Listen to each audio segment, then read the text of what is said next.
গল্পরহস্য পরিবারের সকলকে স্বাগতম। আশা করি সবাই খুব ভালো আছেন। আজ আমরা শুনব আশাপূর্ণা দেবীর লেখা গল্প উদ্ঘাটন।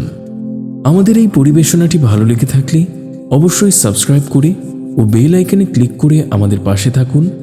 লাইক বাটনে প্রেস করে আমাদের চ্যানেলটি সকলের মাঝে ছড়িয়ে দিতে সাহায্য করুন।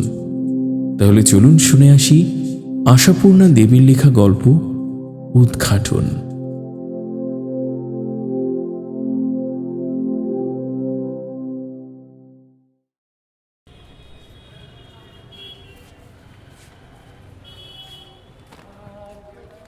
বাবা, লেটার বক্সের চাবিটা আপনার কাছে রাখার কোনো মানে আছে? আকস্মিক ছেলের এই তীক্ষ্ণ প্রশ্নে ভ্যাবলা হয়ে গেলেন গৌরীশঙ্কর। থতমত খেয়ে বললেন, মানে মানে আপনার তো চিঠিপত্র বিশেষ কিছুই আসে না। চাবিটা কাছে রেখে দরকার কি আপনার? ওটা আপনার বৌমার কাছেই দিয়ে রাখবেন। দরজার কাছে দাঁড়ানো ছেলের দিকে তাকিয়ে দেখলেন গৌরীশঙ্কর। অবাক হয়ে গেলেন। রাখলে পারেন নয়, রাখলে ভালো হয় নয়, রাখবেন, আদেশেরই সামিল। ছেলের হঠাৎ এরকম আক্রমণাত্মক ভঙ্গি কেন? বরাবরই তো লেটার বক্সের চাবি গৌরীশঙ্করের কাছেই থাকে। 3 তলার এই ফ্ল্যাটটা যখন কেনা হয়েছিল, সিঁড়ির তলার দেয়ালে লেটার বক্সটা বসানো হয়েছিল। তদবধি তো এই মানেহীন কাজটা চলে আসছে সংসারে। সারি সারি অনেকগুলো বক্সের সারির মধ্যে বসানো হলেও গৌরীশঙ্করদেরটি বিশেষ স্পেশাল অর্ডার দিয়ে করানো হয়েছিল, ডালাতে একটু কারুকার্য করে। আর পুটপুটে একটা তালা ঝোলানোর বদলে মজবুত গা চাবি করিয়ে। সেই চাবি তদবধি গৌরীশঙ্করের পৈতে আশ্রয় নিয়ে আছে। ডুপ্লিকেট একটা ছিল, কমলিনী সেটা নিজের কাছে রেখেছিলেন। বলেছিলেন, তুমি কখন বাড়ি থাকো না থাকো, ওটা আমার কাছে থাক। তাই রেখেছিলেন গৌরীশঙ্কর। তবে হেসে বলেছিলেন, 3 তলার সিঁড়ি ভেঙে চিঠি আনতে যেতে এনার্জিতে কুলোবে তোমার? কুলোয়নি কোনোদিনই। হাঁটুর ব্যথা নিয়ে 12 মাসে ভুগতেন ভদ্রমহিলা। তথাপি তিনিও হেসে বলেছিলেন, তা না কুলুক, তোমারটা যদি হারিয়ে টারিয়ে যায় ওটা বার করে দেব। আমার একটারে থাকলে দরকারের সময় পাওয়া যাবে, না হলে তো। কিন্তু তেমন ঘটনা আর ঘটল কবে? গৌরীশঙ্করের মজবুত পৈতে মজবুতভাবেই বাঁধা আছে চাবিটা এ যাবৎকাল। বরং কমলিনী হারিয়ে গেলেন। এমন হারিয়ে গেলেন যে দরকার পড়লে জিজ্ঞেস করা যাবে না, চাবিটা কোথায় গো? সাথী তো খোঁজবার চেষ্টা করেছে তলে তলে, অবশ্য সুবিধেটা কমই পেয়েছে। জিজ্ঞেস করার উপায় নেই, সেটা তো একটা মস্তই অসুবিধে। তাছাড়া শ্বশুর ঠাকুর ইহলোকে থাকলে পরলোকগতা শাশুড়ির বাক্স আলমারি কতই বা ঘাঁটা যায়, সেখানেও চাবির কবজা। অথচ গৌরীশঙ্কর লোকটা কিন্তু আর দুঁদে প্যাটার্নের নয়। আসলে লোকটা বেহুঁশ। তার উপস্থিতি কোথায় কি অসুবিধে ঘটাচ্ছে, অথবা তার চির অভ্যস্ত ব্যবস্থাগুলো কারো বিরক্তির কারণ হচ্ছে কিনা, তা লোকটা টেরই পায় না। কমলিনী তার চাবির তোড়া অবহেলায় ফেলে চলে গেলে গৌরীশঙ্কর সেটাকে প্রাণ তুল্য করে তুলে রেখেছেন, যেন কোনো একদিন কমলিনী ফিরে এসে আবার নেবেন। কমলিনীর কোনো জিনিস এদিক ওদিক হতে দেন না গৌরীশঙ্কর, অথবা অন্যের অসতর্কতায় হতে দেখলে অস্থির হন, যেন কমলিনীর কাছে জবাবদিহি করতে হবে। এসবের এমন দুর্দশা কেন, এই প্রশ্নের। এই সবই তো গৌরীশঙ্করের হুঁশের অভাবের পরাকাষ্ঠা। কুটিলতার চিহ্ন কি? তিনি কি বুঝতে পারেন তিনি তাঁর মরাগিন্নির ছুতো দেখিয়ে ছেলের বউটাকে সম্যক গিন্নি হতে দিচ্ছেন না? অতএব তিনি বুঝতে পারেন না স্বাতী গৌরীশঙ্করের বড় ছেলে উদয়শঙ্করের কাছে সারাক্ষণই অভিযোগে মুখর। সারা দিন শুধু বৌমা এটা এখানে কেন, বৌমা এটা এখানে পড়ে নষ্ট হচ্ছে কেন, বৌমা এরকম দেখলে কিন্তু তোমার শাশুড়ি রক্ষে রাখত না। কাহাতুক সহ্য করা যায়, যে যার নিজের পদ্ধতিতে কাজ করে। তবু এ যাবৎকাল তো বাড়ির গিন্নির পদ্ধতিতেই চলে এসেছি, এখনো তাই চলতে হবে। এক এক সময় বলতে ইচ্ছে করে আমি কি তাকে নিহত করেছি। কিন্তু এসব যা হোক অভিযোগ, তুমুল হয়ে উঠেছে লেটার বক্সের চাবিটা নিয়ে। স্বাতীর ক্রুদ্ধ নালিশ, এ তো আর তোমার মার স্মৃতিচিহ্ন নয় যে বুকে রেখে দিতে হবে। নিত্যদিনের দরকারি জিনিস লেটার বক্সের চাবি, এটাকে কবজার মধ্যে রেখে দেবার দরকার? সকলের তালা চাবি, তোমাদের আবার বেশি কায়দা গা চাবি, যেন টাকা কড়ি থাকবে। এই ধিক্কার বাণীর মধ্যে যে সত্যটি প্রচ্ছন্ন থাকে সেটি বুঝতে কি আর অসুবিধে হয় উদয়শঙ্কর নামে লোকটার? সে কি আর অনুধাবন করতে পারে না ওই গা চাবিটা অসুবিধাকর বলেই এত বিরক্তি? তালা চাবির সুবিধে এই, অনায়াসে একটাকে খতম করে দিয়ে অপর একটাকে পুনর্বিন্যাস করা যায়। কিন্তু স্বাতীর উত্তেজিত প্রশ্নের মধ্যেই তো স্বাতীর প্রশ্নের উত্তরও নিহিত ছিল। উদয়শঙ্কর বলে ফেলেছে, তা সত্যি টাকা করি তো নয়, মাত্র তো ডাকের চিঠি। তোমারই বা এই নিয়ে এত রাগ কেন? নিচের তলায় গিয়ে চিঠি নিয়ে আসাও তো একটা খাটুনি। বাবা যখন তখন টুকটাক রাস্তায় বেরোন, চিঠি এসেছে দেখলেই নিয়ে চলে আসেন। এখন তো আর ডাক আসারও সময় ঠিক নেই। এরকম কথা প্রায়ই হয়। উদয় বলে, হঠাৎ বাবাকে গিয়ে বলবো চিঠির বাক্সর চাবিটা তোমার কাছে থাকার দরকার নেই, আমাদের দিয়ে দাও। এটা কি করে হয়? বাবার কাছে থাকলেই বা ক্ষতি কি? স্বাতীকে অতএব চুপ করে যেতে হয়। কিন্তু আজকের পরিস্থিতি অন্য হয়ে গেল। আজ স্বাতী বলে উঠল, যদি বলি আছে ক্ষতি? তার মানে উনি অন্যের চিঠি পড়ে নিয়ে তবে দেন, ইচ্ছে হলে নাও দেন। তার মানে? তীব্র আর রুক্ষ এই প্রশ্নটা যেন তীরের মতোই বেরিয়ে এলো উদয়ের মুখ থেকে। কথা বলবার সময় একটু ভেবেচিন্তে বলো। সন্দেহ নেই নিতান্তই বশংবদ স্বামী যে স্বাতীর, এবং বউকে ভয় সমীহ যথেষ্টই করে। তবু বাপের সম্পর্কে এরকম অসম্মান বাণী হঠাৎ রক্তটা চড়াত করে চড়িয়ে দিল। তা বলি কি স্বাতী নামের ওই ঠোঁটে লিপস্টিক মাখা ভুরু আঁকা ফুলো গাল মেয়েটা ভয় পেল? না, তা পেল না। ঠোঁটে ব্যঙ্গের রেখা এঁকে বলল, ভেবে চিন্তেই বলা হয়েছে, প্রমাণ না থাকলে বলতাম না। এখন অপদস্থ হওয়ার পালা উদয়শঙ্করের। ধৃষ্টতা কি এতটা সীমাহীন হতে পারে যা এমন একটা ভিত্তিহীন অভিযোগ নিয়ে লড়াইয়ে নামতে সাহস যোগায়? অতএব অপদস্থ উদয়শঙ্কর বলে, ব্যাপারটা কি? ব্যাপারটা কি দেখাচ্ছি। স্বাতী আগুনের মতো মুখ করে একখানা খামে বন্ধ চিঠি এনে বরের সামনে ধরল। চিঠিটা বন্ধই, তবে তার দরজাটাকে যে সুকৌশলে একবার খুলে আবার বন্ধ করা হয়েছে তার চিহ্ন স্পষ্ট। কার চিঠি? চিঠি যারই হোক, খুলে আবার জোড়া হয়েছে তা দেখতে পাচ্ছ? উদয়শঙ্কর একটু গুম হয়ে থেকে বলে, এমনও তো হতে পারে যে লিখেছে সে নিজেই আবার কিছু লিখতে। বাজে বকো না। স্বাতী তীব্র স্বরে বলে, গুরুজনকে সম্মান করতে ততক্ষণই পারা যায় যতক্ষণ তিনি নিজে সম্মান রক্ষা করে চলতে পারেন। স্বাতীর মুখে অবজ্ঞার ব্যঞ্জনা। ঠিক সেই মুহূর্তেই উদয়ের মাথার মধ্যে আগুন জ্বলে উঠেছিল। সোজা বাপের ঘরের দরজায় এসে দাঁড়িয়েছিল আর তীব্র অভিযোগের গলায় বলে উঠেছিল, বাবা, লেটার বক্সের চাবিটা আপনার কাছে রাখার কোনো মানে আছে? গৌরীশঙ্কর অবাক হয়ে বললেন, মানে? তারপর ছেলের মুখ থেকে রায় বেরোবার পর আস্তে বললেন, বৌমার কাছেই দিয়ে রাখবো? বেশ, তা এখনই নিয়ে যাও।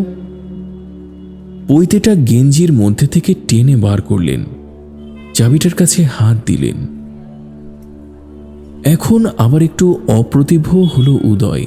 বলল, এত তারার কিছু নেই, দিয়ে দেবেন পরে। না, দাঁড়াও না একটু। পৈতের চাবি, এই একটা সহজ ফাঁসের ব্যাপার, কিন্তু কি যে হলো, সহজটা অসহজ হয়ে গিয়ে জটিলতার জট পাকিয়ে বসল। হয়তো কাঁপা কাঁপা হাতের দ্রুত চেষ্টাই এই জট পাকিয়ে তোলার কারণ। হয়তো অপ্রত্যাশিত অবমাননার উত্তেজনায় হাত পা কাঁপেই মানুষের, শুধু বুড়ো হলেই নয়। বৃথা চেষ্টায় টানাটানি করতে গিয়ে মুখটা লাল হয়ে ওঠে গৌরীশঙ্করের। মুখ তুলে ছেলের দিকে তাকিয়ে বলেন, টেবিলে ছোট কাঁচিটা আছে, দাও তো। গলাটা কি গৌরীশঙ্করের? উদয়ের মনে হলো যেন আর কার। নিজে অস্বস্তির গলায় বলল, পৈতে কাটবেন? উপায় কি, জট বেশি পাকিয়ে গেলে কেটেই ঠিক করে নিতে হয়। উদয়ের মনে হলো গলাটা আরো অস্বাভাবিক, অতএব আরো অস্বস্তির গলায় বলল, তারা কি, দেখুন না ধীরে সুস্থে, পৈতে কাটা তো নিয়ম নয়। চলে এলো তাড়াতাড়ি। চেষ্টায় হাত দুখানা হঠাৎ এলিয়ে গেল গৌরীশঙ্করের। পৈতেটা শুদ্ধ ধরে স্তব্ধ হয়ে বসে থাকলেন একটু। স্তব্ধ, কিন্তু মনের মধ্যে কথার ঢেউ। তোমাদের এই যুগে সবাই সব নিয়ম মেনে চলছে, কেমন? বাড়ির একটা মানুষ মরে গেলে তার স্মৃতিকে একটু শ্রদ্ধা সমীহ দেওয়া যে নিয়ম, তা এ সংসার জানি। জীবনের আধখানা হারিয়ে ফেলা একটা মানুষকে একটু স্থান দেওয়া, একটু সহানুভূতির চোখে দেখা নিয়ম। আবার চেষ্টা করতে লাগলেন জটটা খুলতে। আশ্চর্য, পৃথিবীটা কি নিষ্ঠুর! হাতের মুঠি একটু শিথিল হয়ে এলেই সমস্ত সভ্যতা সৌজন্য অন্তর্হিত। একদা যে সর্বস্বের অধিকারী ছিল, তার সবকিছু অধিকার ছিনিয়ে নেবার চেষ্টায় আপন জনেদেরও কি নির্লজ্জ অভিযান! শুধুই কি একদার অধিকারী, আহরণকারী নয়। ওই লেটার বক্সটা একটু বিশেষভাবে তৈরি করাতে কয়বার বিষ্ণুছুতরের কাছে হাঁটাহাঁটি করতে হয়েছিল গৌরীশঙ্করকে। নিজে আলাদা করে ওই গা চাবির কলটা কিনে এনে দিয়েছিলেন, পাছে সস্তা মার্কা একটা বসিয়ে দেয়। কিন্তু কত অধিকারী তো আস্তে আস্তে হাত থেকে চলে যাচ্ছে। ক্রমশই তো সংসারে কি হচ্ছে না হচ্ছে টেরও পাচ্ছেন না আর। বাজারের ফর্দ কিরকম দেখতে ভুলেই গেছেন যেন। আর আগে কমলিনী রোজ সকালবেলা এক টুকরো কাগজ হাতে ধরিয়ে দিয়ে হেসে হেসে বলতো, এই নাও আমার প্রেমপত্র। প্রেমপত্র! হায় ভগবান! এই উচ্ছে, কাঁচকলা, পটল, পার্শে মাছ, কাঁচা লঙ্কা, পাতিলেবু, থোড়, বাঁধাকপি, এখন ওই প্রেমপত্র। তবে আর কি, বুকে ভরে নিয়ে বেরিয়ে পড়ি বলে ফর্দটা পাঞ্জাবির বুক পকেটে পুরে নিয়ে বেরিয়ে পড়তেন হাসতে হাসতে। কমলিনী চলে যাবার কিছুদিন পরে মনটা যখন বড্ড খাঁ খাঁ করত, বেলার দিকে এমনি একবার বাজারে ঘুরে আসতেন টুকটাক এটা সেটা নিয়ে। কিন্তু সে অভ্যাস ত্যাগ করতে হয়েছে। লোভের বশে যদি গৌরীশঙ্কর এই বয়সে এইসব কতগুলো জিনিস জড়ো করে আনেন, তাতে শুধু যে গৌরীশঙ্করের লিভারের ক্ষতি হবে তা তো নয়, সংসারের ভাঁড়ারেরও ক্ষয়ক্ষতি হয়। উচ্চকিত এই মন্তব্য কানে আসার পর আর অবশ্যই স্বাদ যায় না বাজারের চেহারাটা একবার দেখে আসতে। গৌরীশঙ্কর একজন গভর্নমেন্ট অফিসার ছিলেন তো বটেই, এই সুরম্য ফ্ল্যাটটা তিনি কিনেছিলেন তো বটেই। সংসারের মধ্যমণি ছিলেন, এখন ছেঁড়া পুতির মালার মতো পড়ে আছেন একধারে। করিয়ে নিয়ে আবার মালার সুতো পরিয়ে নেবে এমন গরজ কার আছে?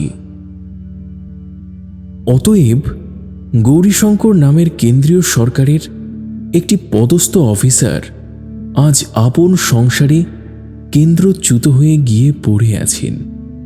এই পরম শূন্যতার মধ্যে একটি ক্ষীণ যোগসূত্র ছিল ওই লেটার বক্সটা। চিঠিগুলো বার করে হাতে নিলে মনে হয় কিছু একটা পাওয়া গেল বুঝি। সংসারের কোনো খবরই তো এখন আর জানার উপায় নেই, তবু এইভাবে আসা চিঠিপত্রগুলো কিছুটা জানিয়ে দিয়ে যায় গৌরীশঙ্করকে। কোথা থেকে চিঠি এলো, কোনোটা বন্ধখামে, কোনোটা ইনল্যান্ড লেটারে, কোনোটা বা পোস্ট কার্ডে।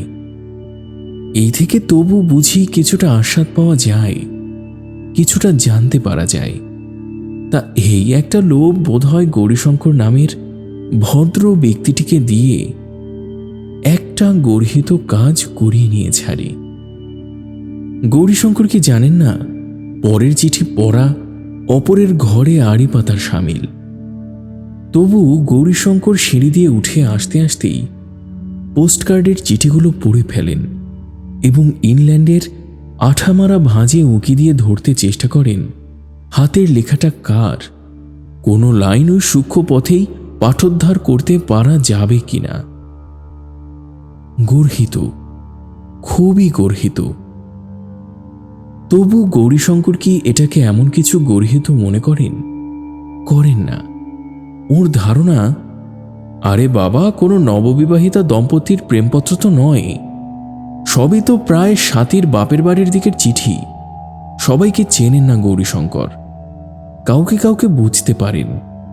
পোস্টকার্ডগুলো তো অনুমানের অপেক্ষা রাখে না। পড়তে পড়তে মনে মনে হাসেন গৌরীশঙ্কর। আহা, বৌমার এই মাসিটির কি হস্তাক্ষর! আহা, বৌমার এই কাকাটির চিঠি মানেই অভাব জানানো। আর বৌমার এই বর্দি পোস্টকার্ডের দামটা উসুল করেন বটে। 4খানা পোস্টকার্ডের মাল এই একখানায়। তবে হ্যাঁ, পড়তে ভালো লাগে, খবরে ঠাসা। আচ্ছা, এইসব খবরের সঙ্গে গৌরীশঙ্করের জীবনের যোগ কি? যাদের খবর তাদের অনেককেই তো চেনেন না তিনি, তবু এই সংসারের জীবনের সঙ্গে তো যোগ আছে। যে যোগসূত্রটা কমলিনী ছেড়ে দিয়ে চলে গেছে, ওই খুদে খুদে অক্ষরে লেখা লাইনগুলো থেকেই তো গৌরীশঙ্কর জানতে পেরেছেন বৌমার বর্দির মেয়ের বিয়ে ঠিক হয়েছে। পাত্র কি কি গুণসম্পন্ন, কতখানি খাই, তাদের বৌমাকে যেতেও হবে সেই বিয়ে উপলক্ষে শিউরিতে। এইসব কথা কেউ বলতো গৌরীশঙ্করকে? কেউ বলতো বৌমার কাকার নামে যখন তখন মানি অর্ডার যায়? কিন্তু এ সবই তো পোস্টকার্ডের ব্যাপার। এটাকে না হয় কম গর্হিত বলে মনে করা চলতে পারে। যে বাক্যাবলী একেবারে উদ্ঘাটিত হয়েই শত শত মাইলের পথ অতিক্রম করে চলে আসছি, তার জানলায় চোখ ফেলা এমন কি দোষের? একটু কৌতূহল চরিতার্থ মাত্র। কিন্তু খামেবন্ধ চিঠি, তাকে খুলে দেখবেন গৌরীশঙ্কর? এত নির্লজ্জ আর অদম্য কৌতূহল! কোনো ভদ্র ব্যক্তির পক্ষে এটা মার্জনীয় অপরাধ।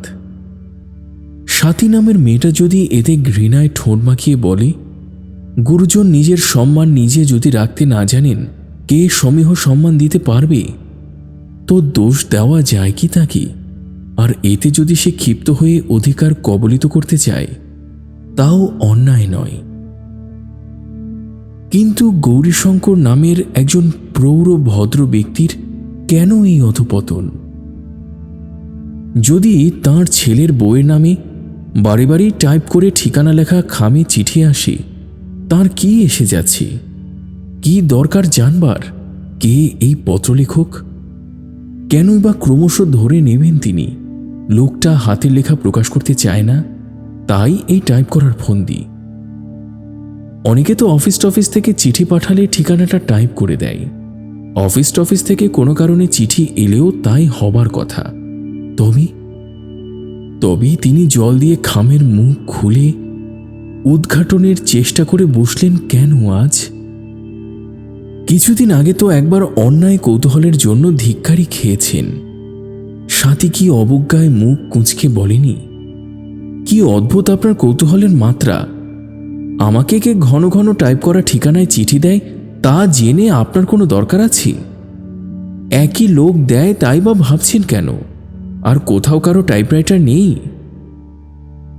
তবু কৌতূহল সামলাতে পারেননি হতভাগ্য গৌরীশঙ্কর, কারণ তিনি ঠিকই বুঝেছিলেন একই লোক।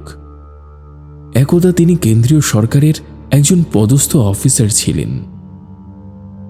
তবু সদ্য এসে পড়া বন্ধ চিঠিখানাকে ঘুরিয়ে ফিরিয়ে উল্টে পাল্টে দেখে ভয়ানক একটা কৌতূহল আর কেমন একটা আশঙ্কা নিয়ে চিঠিখানা কাজ করা মেয়েটার হাত দিয়ে পাঠিয়ে দিতেন সাথীর কাছে।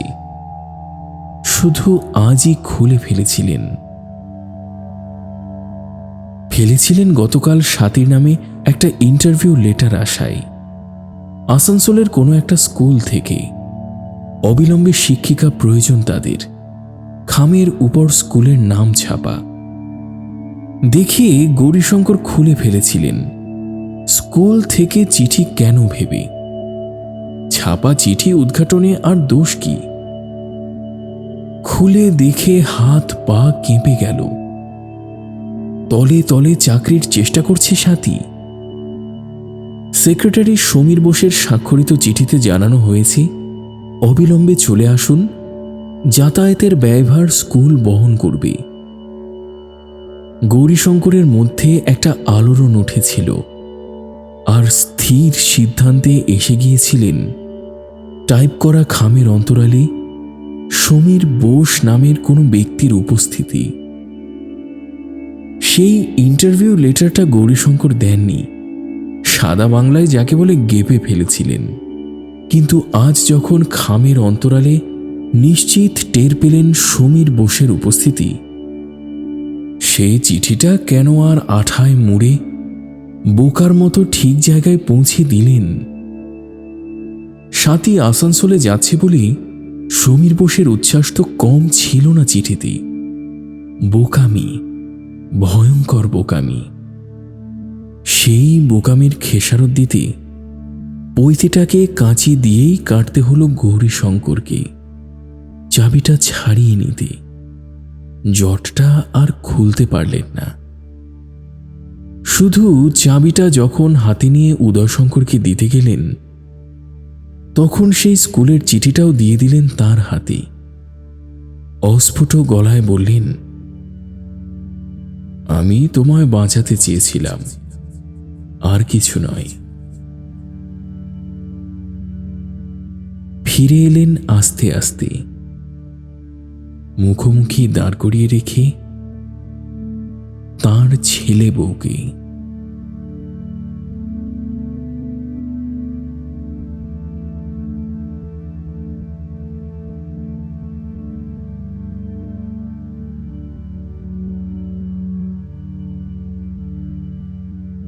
আজ আমরা শুনলাম আশাপূর্ণা দেবীর লেখা গল্প উদ্ঘাটন। আমাদের এই আয়োজনটি ভালো লেগে থাকলে অবশ্যই সাবস্ক্রাইব করে ও বেল আইকনে ক্লিক করে আমাদের পাশে থাকুন। পরিবার, বন্ধু ও স্বজনদের সাথে শেয়ার করুন। প্রচুর বই পড়ুন, নিজে ভালো থাকুন, অন্যকেও ভালো রাখুন। অনেক ভালো। ধন্যবাদ।